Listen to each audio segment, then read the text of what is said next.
السلام علیکم ورحمۃ اللہ وبرکاتہ۔ پیارے بھائیوں، میں نے آپ کے لیے ایک بہترین ٹاپک لایا ہے۔ آئیے چلتے ہیں ہم اپنے ٹاپک کی طرف۔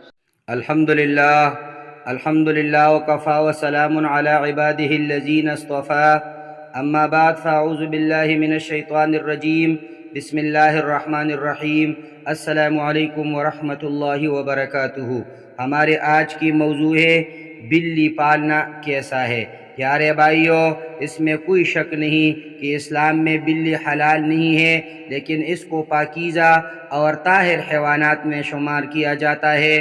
جو بلیاں کسی کی ملکیت نہ ہو، انہیں پالنے میں کوئی حرج نہیں، جیسا کہ حدیث میں سیدنا عبداللہ ابن عمر رضی اللہ تعالی عنہما سے روایت ہے کہ رسول اللہ صلی اللہ علیہ وسلم نے فرمایا، ایک عورت کو بلی کی وجہ سے عذاب ہوا۔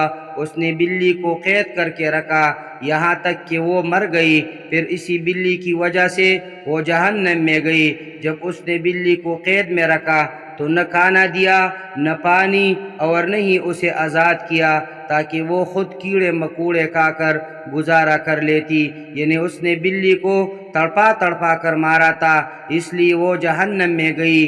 صحیح بخاری حدیث نمبر 2335۔ ایک سائنسی اندازے کے مطابق انسان نے بلی کو 10,000 سال پہلے سدایا یا پالتو بنایا تھا۔ بلی آج کے دور میں سب سے عام پالتو جانوروں میں سے ایک ہے۔ افریقی جنگلی بلیوں کی کئی اقسام کو پالتو بلی کے آباء و اجداد سمجھا جاتا ہے۔ بلیوں کو پہلے شاید اس وجہ سے سدایا گیا کہ یہ چوہے کھاتی تھیں، اور اکثر اوقات جہاں اناج محفوظ کیا جاتا ہے وہاں انہیں پالا جاتا تھا، لیکن بعد ازاں ان کو انسان کے دوست اور پالتو جانور کے طور پر بھی پالا جانے لگا۔ پالتو بلیوں کے جسم پر لمبے یا چھوٹے بال ہوتے ہیں، جن کی بنیاد پر ان کی اقسام اور نسل کا تعین کیا جاتا ہے۔ آئیے آپ کو وہ حدیث بتاتے ہیں جس میں بلی کے متعلق ذکر کیا گیا ہے۔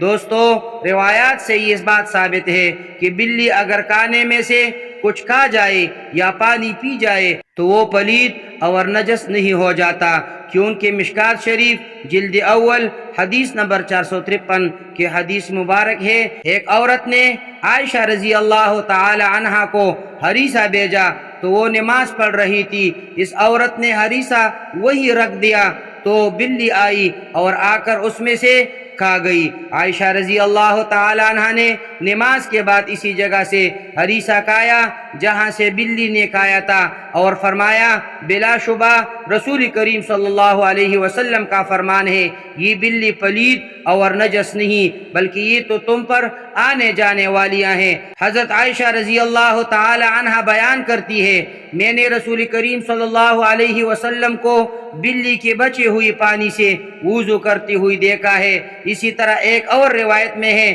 کبشہ بنت کعب ابن مالک رضی اللہ، جو ابو قتادہ رضی اللہ کے بہو ہیں، وہ بیان کرتی ہیں کہ ابو قتادہ رضی اللہ تعالی عنہ ہمارے گھر آئے تو میں نے ان کے وضو کے لیے پانی برتن میں ڈالا تو بلی آئی اور اس سے پینے لگی، تو انہوں نے اس کے لیے برتن ٹیڑھا کر دیا حتیٰ کہ اس نے پانی پی لیا۔ کبشہ بیان کرتی ہیں کہ انہوں نے مجھے دیکھا کہ میں ان کی طرف دیکھے جا رہی ہوں تو وہ فرمانے لگی، کیا تم تعجب کر رہی ہو؟ تو میں نے جواب دیا، جی ہاں۔ تو وہ کہنے لگی، نبی کریم صلی اللہ علیہ وسلم نے فرمایا، یہ نجس اور پلید نہیں، بلکہ یہ تو تم پر گھومنے پھرنے والیاں ہیں۔ دوستوں، جہاں تک گھر میں بلی پالنے کا سوال ہے تو فقہا کا کہنا ہے گھر میں بلی پالی جا سکتی ہیں، ایسا کرنے میں کوئی حرج نہیں، کیونکہ بلی نہیں موذی جانور ہے اور نہیں نجس ہے۔ ہر شخص کو معلوم ہے اس میں کوئی نقصان نہیں، بلکہ بلی گھر میں رکھنا فائدہ مند ہے۔ یہ گھر میں پیدا ہونے والے کیڑے مکوڑے اور چوہی وغیرہ کھا جاتی ہے۔ اقول قولی ھذا استغفر اللہ لی ولکم ولسائر المسلمین۔